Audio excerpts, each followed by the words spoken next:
Hello there and welcome to Criminal Enterprise, which is part of our 7th topic area on pirates, pilfering and dealing. And by the end of this topic session, you will have understood the general relationship of criminal enterprise to mainstream enterprise activity. So let's start with a mini case study on human trafficking.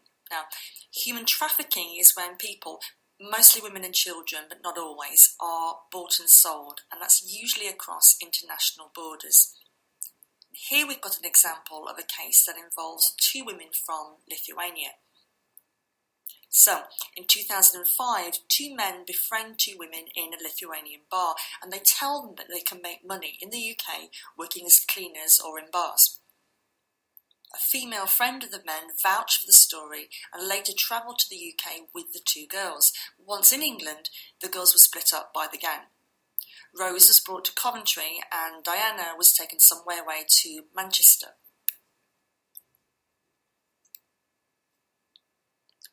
Now, once she was in Coventry, Rose was introduced to another man who bought her for £4,000.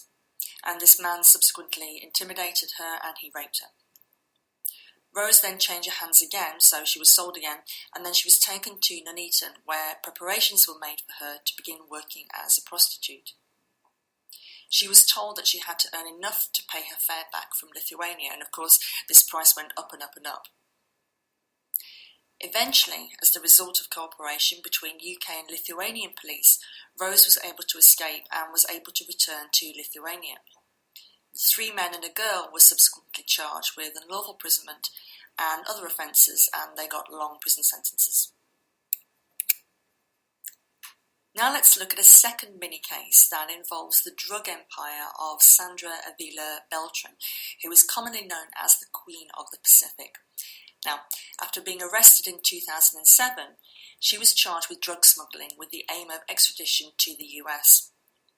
She was born into the drugs trade, and she's the niece of 2 convicted Mexican drug traffickers who are currently in jail in the US.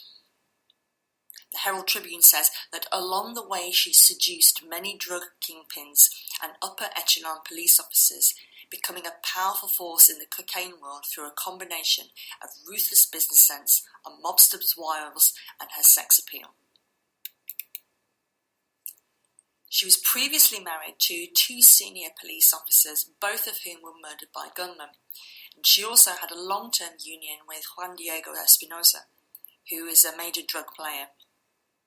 So prosecutors say that Beltran played an important part with Espinosa in forging alliances between Mexican drug traffickers and Colombian suppliers. Beltran herself managed these relationships and the drug shipping and set up a number of legitimate businesses allegedly used to launder money.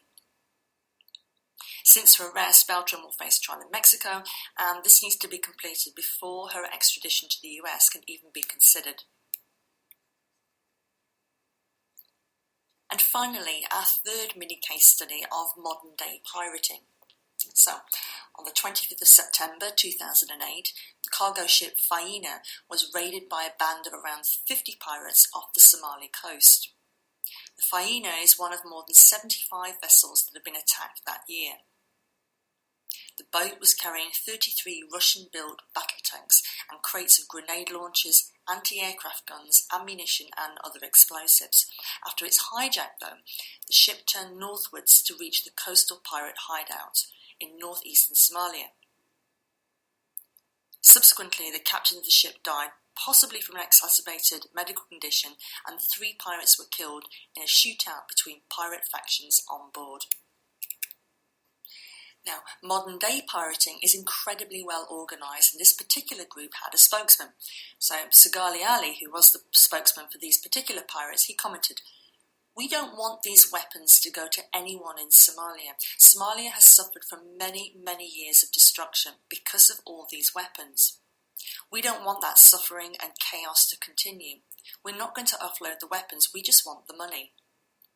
He was then asked, "What will you do with the money?" And Sagali Ali responded, "We will protect ourselves from hunger. We're not afraid of arrest or death or any of these things. For us, it's hunger that's the enemy." So the comment that came back was, well, that's a lot of money to protect yourselves from hunger. And he responded, yes, because we have a lot of men and it will be divided amongst all of us. And what was the source of the pirates? How did they become a pirate? What was their motivation? And he explains, several fishermen along the Gulf of Aden talked about seeing barrels of toxic waste bobbing in the middle of the ocean.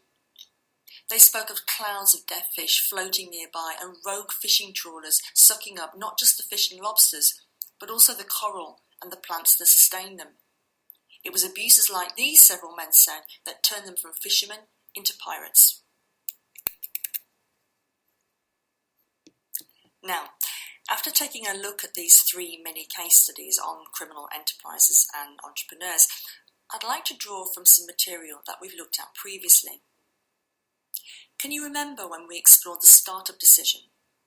And in particular, Van der Boom identified push and pull factors that influenced a person's decision of whether they should start a business or not. The model there in front of you on the screens should remind you. So take a look to remind yourself, and then reflect on the following question. What are the push and pull factors of these entrepreneurs? Now, I know you only have limited information from the 3 cases, but it's fine to speculate as well. You can assume, for example, that human trafficking is profitable,